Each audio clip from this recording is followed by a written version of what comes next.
Hello everyone. Welcome to the inaugural episode of Steve Explains Shit. This is something that my friends tell me that I should have been doing for a long time because I'm very good at taking complex situations and boiling them down to their essence. And since I want to be a YouTube celebrity and my internet connection is too shitty to stream video games that I play, this is what I'm going to try. So today we're going to start with Schrödinger's cat. Now most of you existing on the internet have probably heard of Schrödinger's cat, maybe referenced in some shitty meme.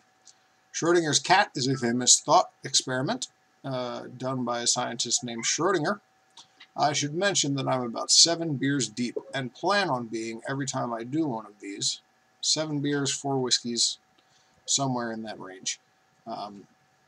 So I may get a lot of stuff wrong.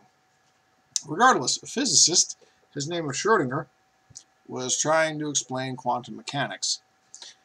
And the point of this thought experiment was to point out how ludicrous the idea of the observer collapsing a wave function in a quantum event was. Most people take this the complete opposite way of how it was intended. So let's take a step back.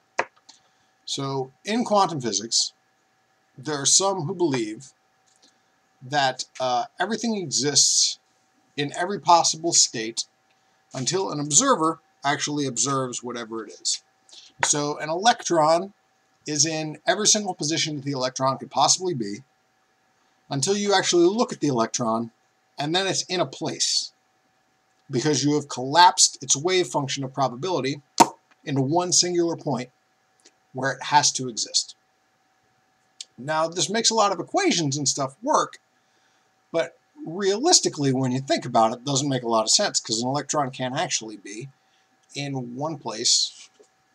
Sorry, it can't actually be in all of the places at the same time. It can only be in one place at one time. But quantum physics appears to tell us the other way. So Schrödinger's cat was a thought experiment. It's only a thought experiment. He didn't actually kill a cat that he used to explain how silly this entire notion was, or at least how silly this notion was in the essence of Newtonian mechanics. It might actually be the case in quantum mechanics. We're still not sure, to be honest. Schrödinger's cat posits you have a cat. You put the cat in a box. Linked up to the box is a poison dispersal system, and that is linked up to an atom that is decaying. It's got a half-life of some certain time, so that the odds, and so that the poison dispersal system releases when the atom decays or doesn't. So if you pick something that within the time period that you're doing the experiment, there's a 50-50 chance that the atom would decay, therefore the poison would be released into the box, therefore the cat dies. That's the setup of the thought experiment. Again, no cats were ever actually placed in this scenario. So you've got this setup. The Schrödinger's cat thought experiment says that in this case, until you look in the box and find out whether the cat is alive or dead, the cat is both alive and dead at the same time, which again, patently ludicrous. So that's the whole point. When you use Schrödinger's cat and say that the cat's both alive and dead, you're taking the opposite of what Schrödinger was trying to prove with the thought experiment. The cat is not both alive and dead. The cat is either alive or dead. And he was pointing out that you looking in the box, being the determinant of whether the cat is alive or dead, is fucking silly and doesn't make any sense. So, at least in the case of Newtonian mechanics, Newtonian physics, the idea of observers collapsing a wave function doesn't make any sense. It's silly.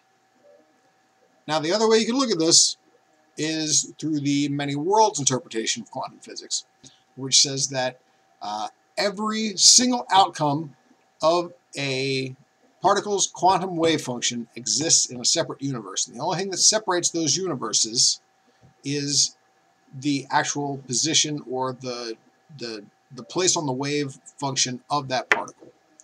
So in this interpretation, in every set, so if you truly have a particle that's got a 50-50 chance of breaking down during which the period you are conducting the experiment, then there are an equal number of parallel universes wherein the cat is dead and the cat is alive. If you look at it that way, it's still technically possible. It doesn't actually mean the cat is both alive and dead. It means in some universes the cat is alive, and in some universes the cat is dead. So it's more an argument towards the many worlds interpretation of quantum physics than it is the observer collapsing wave function interpretation. Now, I have a feeling that all these things that I'm saying are very, very, very boring to people that are listening to this. And no one's going to like this. And I'm not sure whether that's my natural anxiousness and self-doubt or whether the fact that it really sucks. But I'm probably going to put this up on YouTube anyway. Follow me at Procrastinarian if you have any further questions regarding Schrödinger's cat. You can get at me there. If you have any questions for things that you would like to see explained, also get at me there or comment on this video or whatever. I'm going to put it up on the YouTubes. This is probably a terrible idea. I'm pretty drunk. But stop using Schrödinger's cat as a way to say that two things are happening at the same time that clearly can't happen at the same time in the same universe, because that's bullshit, and it's the complete opposite of what Schrödinger was trying to prove. Learn your shit. Thanks.